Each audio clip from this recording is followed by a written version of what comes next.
33 कोटि देवता हैं, पर उन देवों में भी देव एक महादेव है। देवताओं का भी देवता है वो। इंद्र भी उनकी पूजन करते हैं, गरुण भी उनकी पूजन करते हैं, वरुण भी उनकी पूजन करते हैं, भगवान नारायण भी उनकी पूजन करते हैं, राम कृष्ण भी उनकी पूजन करते हैं, माता लक्ष्मी भी जिनकी पूजन कर रही है, अष्ट सिद्धियां जिनकी पूजन कर रही है, गणेश जी जिनकी पूजन कर रहे हैं, हनुमान जी जिनकी पूजन कर रहे हैं।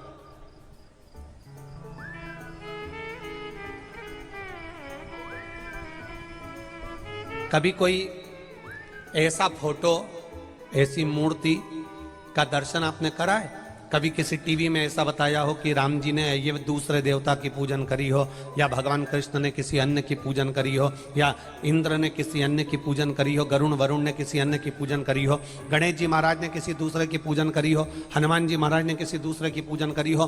पूरे फिल्म, नाटक, सीरियल, धार्मिक चैनल, सारी पुराणे, सारे शास्त्र, सारे वेद, सारे छंद सब निकाल लीजिए।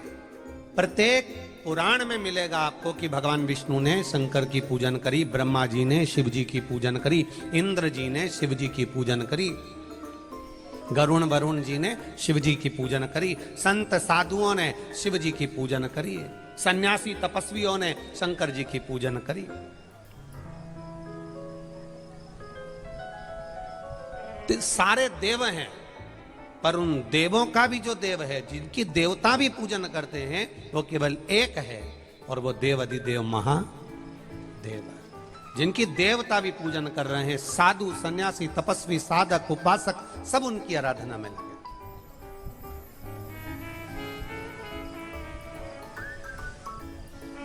संत, साधु, सन्यासी, तपस्वी, साधक, उपासक, सब शिव की आराधना में लगे हुए। अब हम ब्रह्म में जी रहे हैं।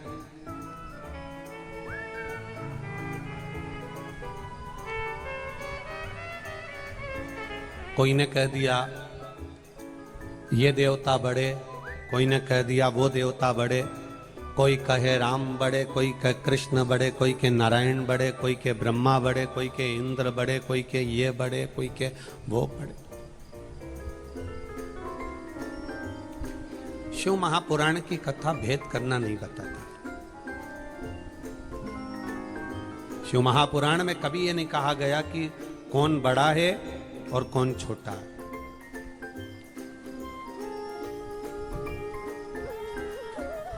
शिव पुराण कभी नहीं कहेगी कि ये बड़ा कि ये छोटा। शिव महापुराण की कथा तो एक ही बात कहती है, शिव जी के ऊपर जो जलाधारी में से जल एक एक बूंद गिरता है, उस जलाधारी को भी हम रखते हैं तो 3 पांव की टेकी पर रखते हैं। ब्रह्मा, विष्णु, महेश। कलश ऊपर एक एक बूंद पानी नीचे गिर रहा है। ये 3 पांव की टेकी के ऊपर जो कलश रखा है, जिसमें से एक एक बूंद पानी गिर रहा है, ये 3 पांव की टेकी हमको बता रही है कि ब्रह्मा, विष्णु और महेश एक एक बूंद पानी गिर रहा है। मतलब ये तीनों एक हैं, इनमें कोई विभाजन नहीं। ये अलग नहीं है, ये एक है। सारे देवताओं की आरती उठाकर देखिएगा, देवी जी की उठाना, राम जी की उठाना, जगदीश जी की उठाना, सारे देवताओं की आरती उठाना, सब में एक देवता का गुणगान किया गया है। जिसकी आरती चलेगी उसका गुणगान किया गया है। पर शंकर जी की आरती में तीनों देवताओं का की आरती कर रहे हो। किसी भी देवता की आरती करो और तुम्हें कोई आरती अगर याद नहीं है तो आप केवल शंकर जी की आरती गा लीजिए, सारे देवताओं की आरती पूर्ण रूप से हो जाए।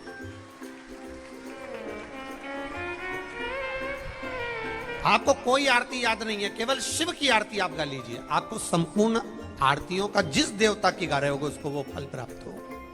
एक ओम अक्षर के अंदर तीनों बैठे, ओम विष्णवे, ओम ब्रह्मवे, सबके भीतर ओम के नाद में भगवान के उस प्रणवाक्षर के अंदर सब विराज है। अब भेद करने वाला उसको भेद कर रहा। कोई कहेगा ये अच्छा, कोई कहेगा वो अच्छा। ना ना, शिव महापुराण की कथा करी, आपका विश्वास बस दृढ़ होना चाहिए। का स्मरण मत करो, यहां मत जाओ, शिव जी पे चढ़ा हुआ जल मत पियो, शंकर पर चढ़ी हुई बेलपत्र मत खाओ। लोग आपको तोड़ेंगे। उस बेलपत्र का जिसने आनंद पा लिया, शंकर पर चढ़े था पर और महादेव पर विश्वास पक्का हो, भरोसा पक्का हो। अब पत्नी पति को दे रही है बेलपत्र खाने के लिए, लो तुम्हारी शुगर ज्यादा हो रही है, रोज बेलपत्र खाओ। खाओ, क्या होता है बेलपत्र खाने से? वो तो पगला है महाराष्ट्र में, तो अक्कल नहीं है सीवर वाला में, तो वो तो जबरदस्ती मूर्ख बनाता रहता है बैठ के। क्या होएगा खाने से? अब पत्नी कह रही है बेलपत्र खाओ, शुगर लेवल में आ जाएगी, बीपी लेवल में आ जाएगा, खाओ तो सही, खाओ तो सही। डॉक्टर कह देगा 50,000 रुपए की जांच करा देगा, 25,000 1 लाख रुपया लगा देगा, और 25-50 हजार रुपए लगाकर 5-5 हजार की दवाई खाएगा ना, तब उसको संतुष्टि होगी। फ्री में अगर बेलपत्र मिल जाती है ना, तो लोग इसका मोल तत्व नहीं समझते। जो पैसे से मिलता है ना, तो लोगों को अच्छा लगता है कि मैं दवाई खाऊंगा ना तो फायदा होगा, औषधि खाऊंगा ना तो फायदा होगा, बेलपत्र से फायदा नहीं होगा। ये लोगों की सोच है, उसकी कीमत नहीं समझ।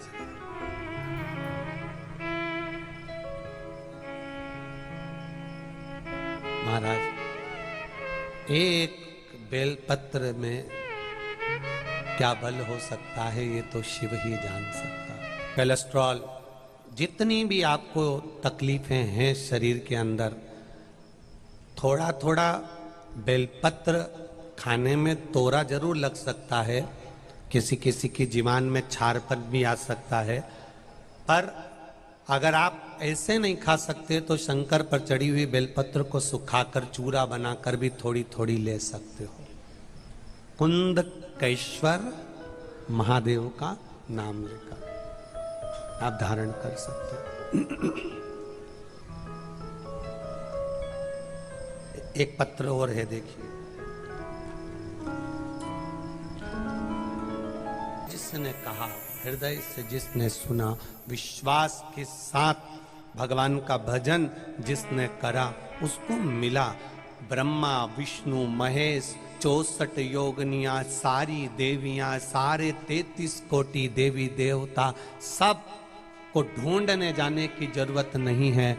सारे देवी देवताओं को अगर एक जगह पर पाना है तो शिवलिंग पर जल चढ़ाना चालू कर दो, सारे देवताओं की पूजन चालू हो जाएगी।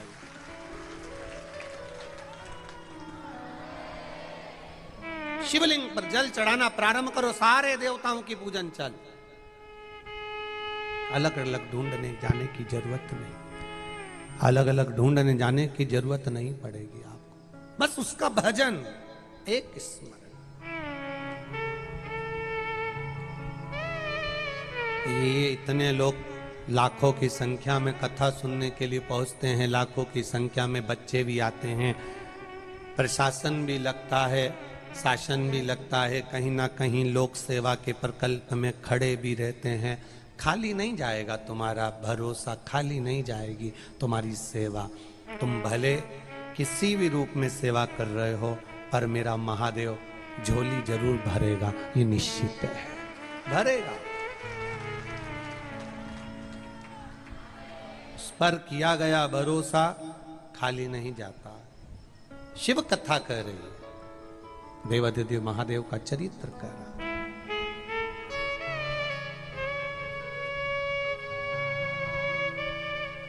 नारी स्त्री मंगलसूत्र पहनती है तो किसी की दृष्टि नहीं पड़ती।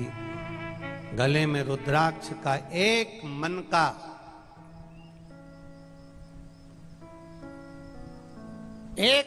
रुद्राक्ष का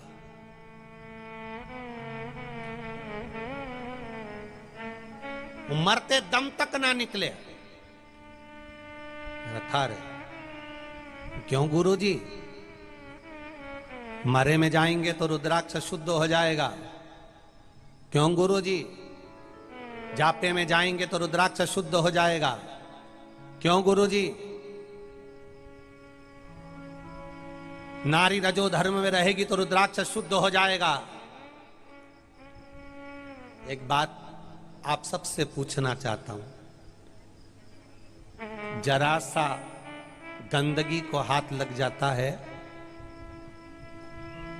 तो पुरुष स्त्री स्नान करते हैं, नहाते हैं, तब भगवान की पूजन में जाते हैं। आप सबसे पूछना चाहूंगा, मेरी माएं यहां बैठी हैं, घर में बहू छोटा सा बच्चा है, उस बच्चे की गंदगी साफ करती है या बच्चे की गंदगी को धोती है, तो घर की बहू क्या बार बार स्नान करती है? जरा बताइएगा। नहीं करती। क्यों? मां पिता, माता पिता के घर में जो बच्चा गोदी में रहता है, माता पिता को उसका ना तो कोई भेद लगता है और ना माता पिता को उसका दोष लगता है। जिसने रुद्राक्ष को धारण किया है, विश्वास रखकर कि मेरा महादेव मेरे साथ कदम से कदम मिलाकर चल रहा है, फिर वो मरते दम तक उस महादेव को नहीं छोड़ता।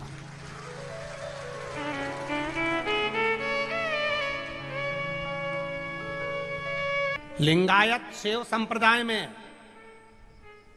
लिंगायत शैव संप्रदाय के अंतर्गत जैसे हमारे यहां वैष्णव धर्म होता है, ऐसा लिंगायत शैव संप्रदाय होता है जिसके अंदर शंकर भगवान के शिवलिंग की पूजन होती है। हम गले में जैसे माला पहनते हैं, लिंगायत शैव संप्रदाय में गले के अंदर चांदी की डिब्बी में शिवलिंग पहनते हैं, जो मरते दम तक नहीं उतरता। एक बार पिना दिया तो मरते दम तक स्त्री पुरुष नारी कन्या सब उस शिवलिंग को पहनते हैं। और जिस लिंगायत शैव संप्रदाय के अंतर्गत मां के गर्भ से बच्चा जन्म ले लेता है, मां उसको दूध तक नहीं पिलाती जब तक गुरुजी आकर उसके कान में शिव का मंत्र नहीं दे देते और उसके गले में एक शिवलिंग नहीं डाल देते। जब जन्म लिए बच्चे को मां जब तक दूध नहीं पिलाती, जब तक गुरुजी आकर उसको शिव मंत्र नहीं दे दें, जब तक उसके गले में एक शिवलिंग ना डाल दें। जन्म लिए बच्चे को हॉस्पिटल में शिव संप्रदाय के, लिंगायत शिव संप्रदाय के गुरु उस हॉस्पिटल में जाते हैं, बच्चे के कान में मंत्र देते हैं, तब मां अपने बच्चे को दूध पिलाना प्रारंभ करती है। वो लिंगायत शिव संप्रदाय। और दुनिया के लोग भेद कर रहे हैं महादेव में।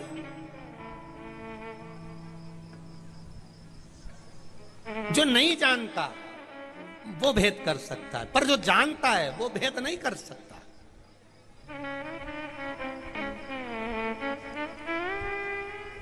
जो जान गया, शिव को जिसने पहचान लिया, वो भेद नहीं कर सकता। कई कई लोगों की बुद्धि में इतना भेद हो जाता है। कितना कितना लोगों ने विवाद किया, काली मिर्ची चढ़ाने से क्या होता है, श्री शिवाय नमस्तुभ्यम, ये मंत्र तो सियोर वाला महाराज ना जाने कहां से लेकर आ गया। बताओ, ऐसा चढ़ाने से ऐसा नहीं होता। फिर शाम के समय शिवलिंग का निर्माण करवा दिया, ऐसा नहीं होता, ऐसा नहीं होता।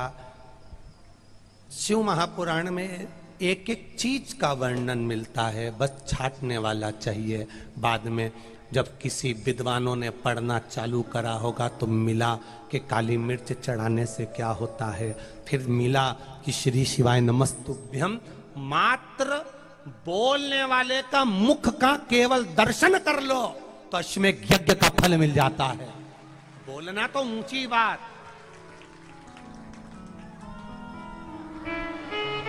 केवल श्री शिवाय नमस्तुभ्यम मंत्र का हम क्यों कहते हैं? ये जैसे सुबह सुबह कचरे की गाड़ियां निकलती हैं, कचरे की गाड़ियों में कचरा उठाने के लिए माइक लगाए जाते हैं। निर्माल्य विसर्जन की गाड़ी में हम क्यों कह रहे हैं कि निर्माल्य विसर्जन की जितनी भी गाड़ियां पूरे भारत में, पूरे विश्व में बने, जगह जगह पर लोग फूल पत्ती, नदियों की शुद्धता के लिए, निर्माल्य लेने के लिए जो गाड़ियां जाएंगी, उन गाड़ियों में निवेदन है कि सुबह श्री शिवाय नमस्तुभ्यम मंत्र का जाप होना चाहिए। किसी के कान में चले गया, किसी के मुख से निकल गया, किसी की बुद्धि से निकल गया, ना जाने कितनों का केवल निर्माल्य की गाड़ी कल्याण कर जाएगी, केवल मंत्र का उच्चारण कराते कराते।